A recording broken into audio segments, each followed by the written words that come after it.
Urodziłem się 26 października 1953 roku w Wałbrzychu.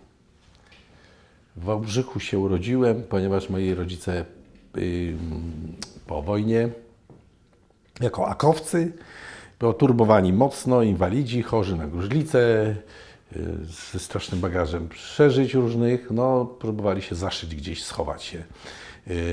Na początku w Puszczy Notockiej, ale tam dopadły ich też nieszczęścia. Między innymi zmarła też na gruźlicę moja siostra, która była przede mną, i mój brat zachorował bardzo ciężko na gruźlicę biodra i kości w ogóle.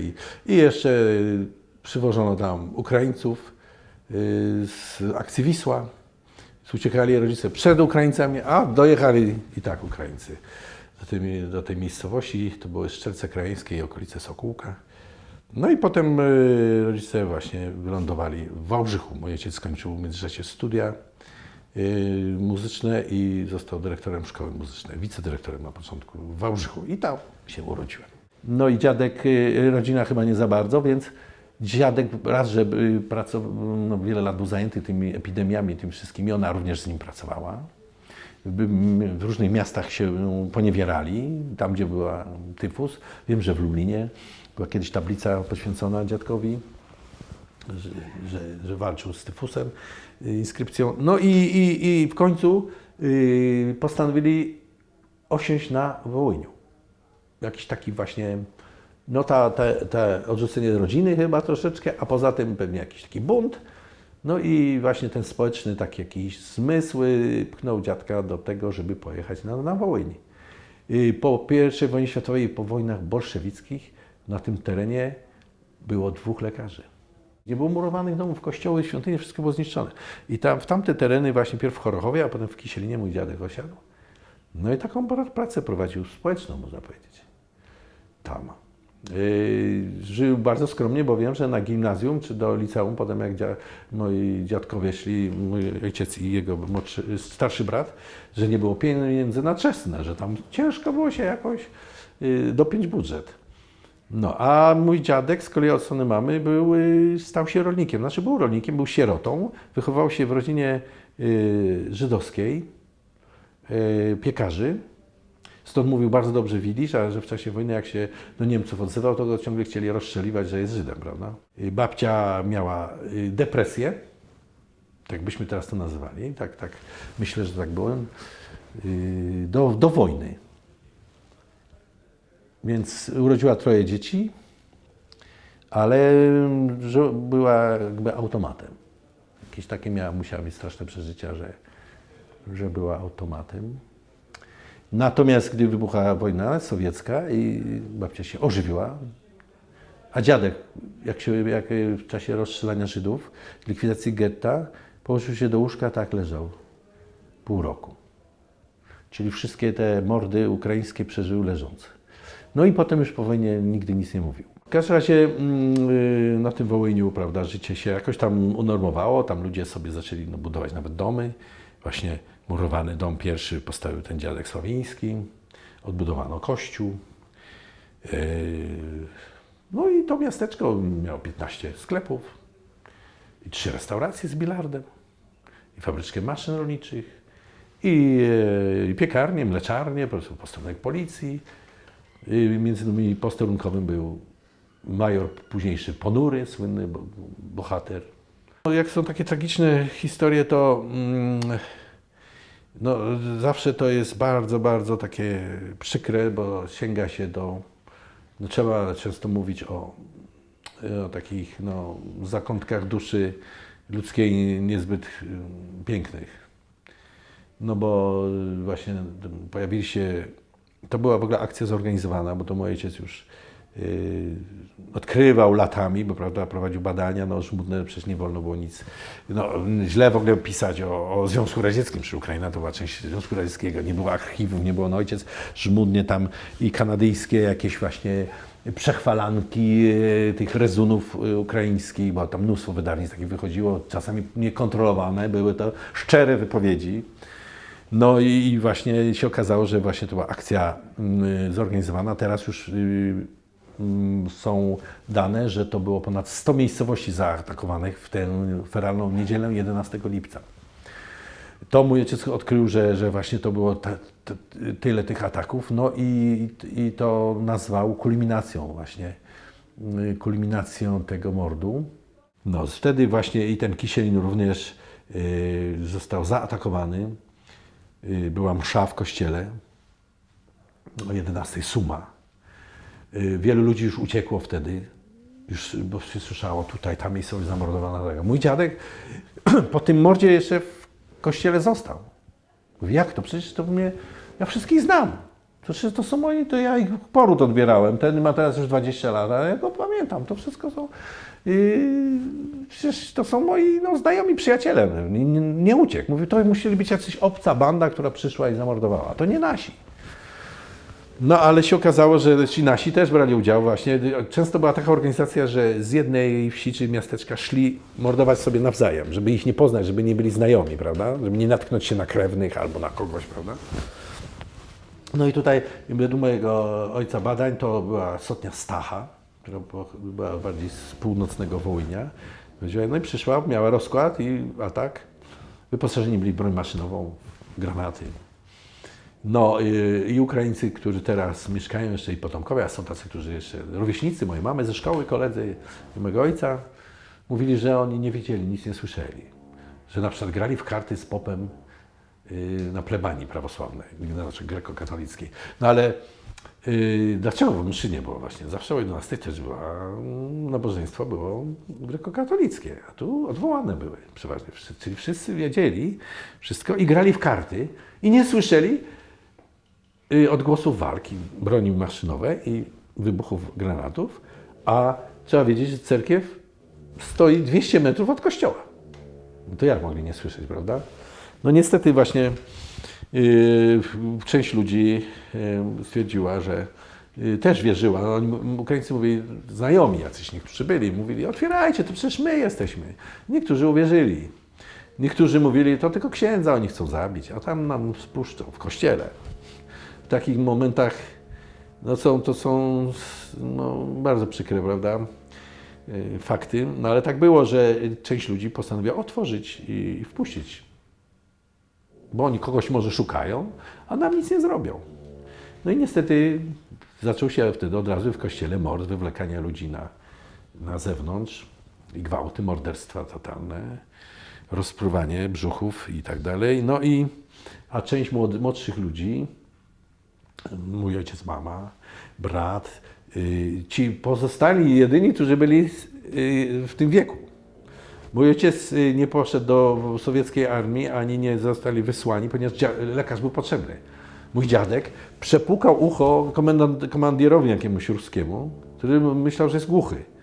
Podobno pół wiadra jakiejś nieczystości wyleciało z niego i odzyskał cudownie słuch. No i załatwił tak jakoś, że nie wyrzucili takiego dobrego lekara. No. I tak się jakby ocalili. No, ale właśnie tutaj otworzyli ci ludzie, rzeź się straszna. No i tak kilkanaście osób się schowało po schodach przez chór i przedostali się do plebanii. Plebania była warowna, można powiedzieć, bardzo wysokie piętro, dopiero na wysokości drugiego piętra były okna i jedno wyjście było przez kościół, gdzie były drzwi z XVII wieku, niezwykle gruba jakaś dębina, wyschnięta, niesamowicie twarde drzewo. No i tam się zamknęli, zabarykadowali się z księdzem też i się bronili. Rzucali przez okno, ci drabiny przystawiali, więc oni odpychali drabiny, czy były jeszcze jakieś cegły, bo tam jeszcze był remont w zasadzie, niedokończony. Kościół był prowizorycznie dość odbudowany. Więc cegłami rzucali, maszyną do życia rzucili księdza na drabinę. No i przede wszystkim odrzucali granaty, które wpadały do środka. No i potem Ukraińcy się kapnęli, że muszą odczekiwać dłużej. No i taki jeden właśnie, który miał dobre nerwy, poczekał dłużej, wrzucił granat i mój ojciec go jak poprzednie chciał odrzucić, a mi się niestety rozerwał w ręce przy nodze i właśnie stracił nogę i miał 8 dużych odłamków w ciele, całe życie bardzo cierpiał, bo to wyłaziło, nerwobóle i tak dalej. Straszne rzeczy. No w każdym razie Ci Ukraińcy jednak i tej plebanii nie zdobyli. Mimo że nikt nie miał broni, nikt nie miał z Polaków nawet jakiegoś noża, prawda? Więc odpychali to też świadczy, jaka słaba jaka to była bandycka jednostka, nie żadna wojskowa. Prawda? Sobie nie dali rady z cywilami nieuzbrojonymi. I potem wieczorem odstąpili, no i potem mój ojciec był ranny, no jeszcze inni ranni, dopiero od tyłu spuszczano ich na prześcieradłach, prawda? I Ukraińcy wywozili. Ci, którzy byli albo zaprzyjaźnieni, którzy byli, mieli jakieś sumienie, prawda? I mojego ojca furmanką, pierw zawieźli do dziadka, który go opatrzył, należy do szpitala, trzeba koniecznie, no i furmanką przewoził, jako rannego Ukraińca przewoził właśnie pan Parfeniuk, Ukrainiec, który się okazał sprawiedliwy w tym wszystkim. I ojciec właśnie się zawieziony był tą furmanką do Łokacz i tam był niemiecki, trudno powiedzieć szpital, był taki punkt sanitarny. I tam mojemu ojcu amputowano nogę, bo już była zgorzel. Bo taka jazda furmanką też, potajemnie jechać, czekać w nocy, bardziej tego, prawda, przemykać się między posterunkami. I to trwało. No i była zgorzel i niemiecki lekarz bez znieczulenia zrobił amputację. No a żeby było śmieszniej, to ojciec następnego dnia w gazecie niemieckiej przeczytał, znaczy chyba nie wiem następnego, bo jeszcze może nie był przytomny, jeszcze był, na pewno cierpiał, 3-4 dni może później, bo to przecież nawet niemożliwe po takim czymś. W każdym razie przeczytał, że Fleming wynalazł penicylinę, że armia amerykańska i będzie miała i angielska będzie miała wspaniały środek. No i ojciec właśnie po tej amputacji przedostał się do Włodzimierza Wołyńskiego i tam była moja mama, właśnie w tych większych miastach się gromadzili Polacy. No i tam już wcześniej ojciec miał kontakty z konspiracją polską, ZWZ, Związek Walki Zbrojnej, działał, no i tam się już właśnie zaczął formować jakiś taki sztab partyzantki polskiej, Samobrona, z Przebraża i w kilku miejscowościach się łączyli. Byli tacy Polacy, którzy z Syberii, jak na wieździe są takie mordy na Wołyniu, wracali. I zaczęła się formować ta właśnie partyzantka, i w której również znalazła się moja mama. Właściwie to była jedyna droga, żeby przeżyć, to trzeba było gdzieś być z wojskowymi, mieć z ludźmi, którzy mieli broń. No Niemcy nie bardzo tolerowali takie jakieś tutaj za duże, bo też wywozili na roboty. No jeszcze i policja przecież była ukraińska w mieście chodziła. Co tu tylu Polaków? Trzeba łapać, na roboty wywozić i tak dalej. Więc, czy mordowali. No więc było groźnie, więc do lasu trzeba było iść i tam się formowały jednostki już tej przyszłej 27. Dywizji Wołyńskiej. No i mój ojciec jako taki właśnie ranny w nogę, bez nogi człowiek, ze swoim bratem też rannym, który w kościele był ranny, Jerzy, to byli w sztabie i tworzyli coś jakby na kształt kontrwywiadu, czyli byli oficerami informacyjnymi, podchorążymi, informacje zbierali. No się okazało, że ojciec miał do tego jakiś dryg rzeczywiście, bo tak jak rozpracowywał szlaki upowców z tamtych czasów, tak w książce potem to pozamieścił te informacje wszystkie, które gdzieś tam dochodziły do nich. No i tak właśnie jeżdżąc na nawozie przeszedł szlak bojowy z rannymi przeważnie tej 27. Dywizji Wołyńskiej, która musiała się pod wpływem frontu sowiecko-niemieckiego cofać. Front stał na Prypeci i przyszedł rozkaz z Londynu, że trzeba przejść przez Prypeć. A to były straszliwe bagna. Oni tam 3-4 miesiące po szyję w wodzie siedzieli. Marzec, kwiecień, maj. Stąd gruźlica. Nie suszone na kępach gdzieś mogli spać chwilę, albo pół ciała na kępie gdzieś i tak spali. Nie było momentu wytchnienia, prawda, od tej wilgoci, od tego zimna.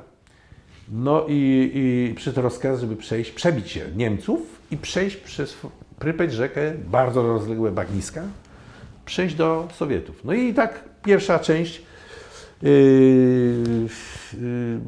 przechodziła, to wtedy Sowieci otworzyli ogień prosto w twarz.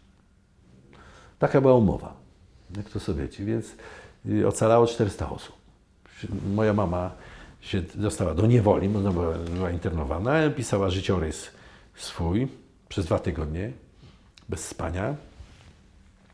No miała życiorys jaki miała, no poszła do szkoły, urodziła się, miała 14 lat, 15 była, to chodziła do szkoły podstawowej, 7 chyba klas miała wtedy, czy coś, no i dowódców, gdzie była, nie wiedziała, bo nie wiedziała. Była takie zasady konspiracji, że nawet nie wiedziała, jak się nazywa dowódca, tylko miał Piotruś Mały, miał pseudonim. No Piotruś Mały pisały, a powiedzieli im oficerowie, aż nazwisko pisać matki panieńskie.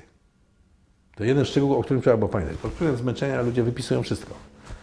Ale tutaj cały czas to zadziałało i my mamy wcielili do Ludowego Wojska Polskiego, do platerówek z koleżankami. No i tam były, ale zdezerterowały.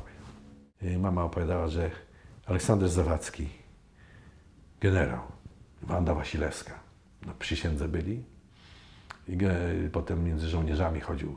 Zawadzki mówił, no wiecie, co z tymi kurwami jakowskimi zrobić? Co, żołnierze?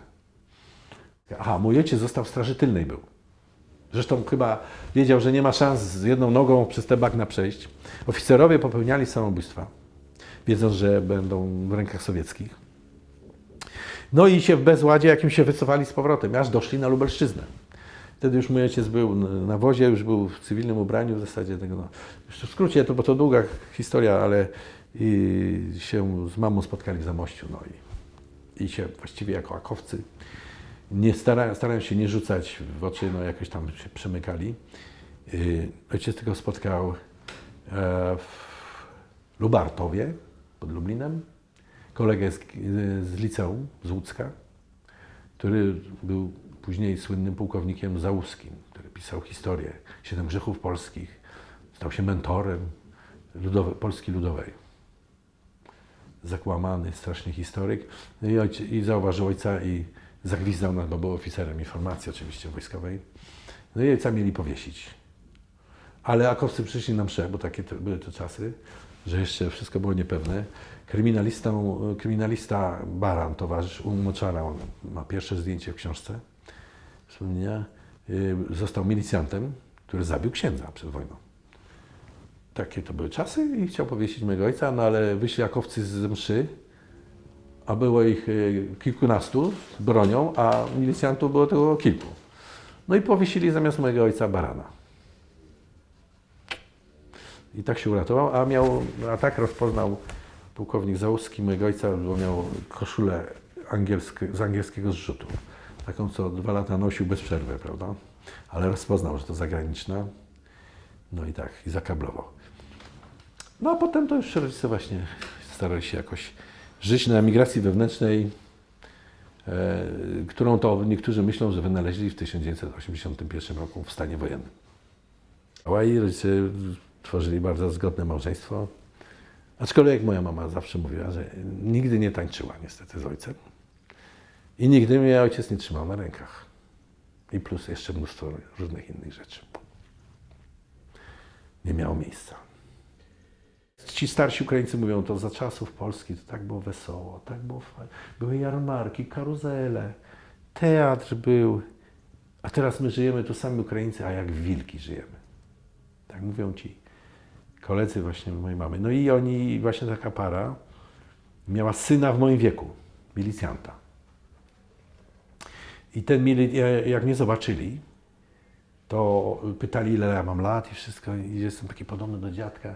I wtedy w nich coś pękło, bo się okazało, że tego milicjanta, ich syna, mojego równolatka, zamordowano. I to w sposób tak bestialski, że był w worku plastikowym, tylko oddali taką miazgę.